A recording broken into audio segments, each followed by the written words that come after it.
hello everyone नमस्कार सकलोके नतुन এটা ভিডিওলৈ এই ফ্ৰকটো পিন্ধা মনত আছে না বাৰু কেদিনমান আগত যেতিয়া বাহঁতৰ ঘৰলৈ গৈছিলো তেতিয়া মই ফ্ৰকটো পিন্ধি পেলাই ভিডিও দিছিলো আৰু ফটো দিছিলো বহুতে মোক খুদি আছিল কমেন্টত আৰু ইভাগেও খুদিছিল যে ফ্ৰকটো তুমি নিজে চিলাইছিলা নেকি ফ্ৰকটো মই নিজে চিলোৱা নাছিলো কিন্তু এই হাতৰ যেটো ডিজাইন সেই ডিজাইনটো মই নিজৰ পৰা বনোৱা হয় মানে অনলাইনত অৰ্ডাৰ দিছিলো কিন্তু হাতৰ ডিজাইনটো ইমান ভাল আহা নাছিল আৰু সেই ডিজাইনটো সবৰে ইমানেই বেছি ভাল লাগিছিল লগতে মোৰ নিজৰ সেইকাৰণে মই ভাবি আছিলো ব্লাউজ এটা মই তেনেকৈ চিলাম আৰু এই ব্লাউজটো চিলাম বুলি ভাবি থাকোতে আজি ভাবিলো চিলাই পেলাম এটো ব্লাউজটো চিলাই কমপ্লিট কৰিলো আৰু ব্লাউজটো হাতৰ যেটো ডিজাইন সেই ডিজাইনটো এনেকৈ দি দিছো খুব কমফৰ্টেবল হয় ব্লাউজটো মই আপোনালোকক পিন্ধি দেখাইছো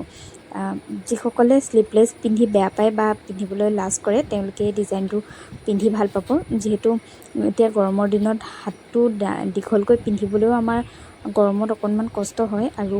একেবাৰে স্লিপলেছকেও পিন্ধিবলৈ যেহেতু লাজু লাগে বা কিছুমানে অকনমান আনকমফৰ্টেবল ফিল কৰে তেওঁলোকৰ বাবে ব্লাউজটো খুব বেছি ভাল হয় মই নিজেও আসলতে বাহিৰত উলাই মেলি গলে হাত কটা ব্লাউজবোৰ খুব কম সংখ্যক পিন্ধো এই ব্লাউজটো কিন্তু পিন্ধি খুব ভাল লাগিছে ব্লাউজটো কেনেকুৱা লাগিছে কমেন্টত জনাব আৰু যদি আপোনালোককো ব্লাউজটো এনেকুৱা ব্লাউজ লাগে তেন্তে মই বনাই দিব পাৰিম আৰু আজিলৈ নতুন এটা ভিডিও পাম প্লিজ ভিডিওবোৰ লাইক কমেন্ট কৰি দিব আৰু চেনেলটো সাবস্ক্ৰাইব কৰি দিবলৈ নাপাহৰিব যদি ফেসবুকত চাই আছে তেন্তে ফলো কৰি দিব বাই বাই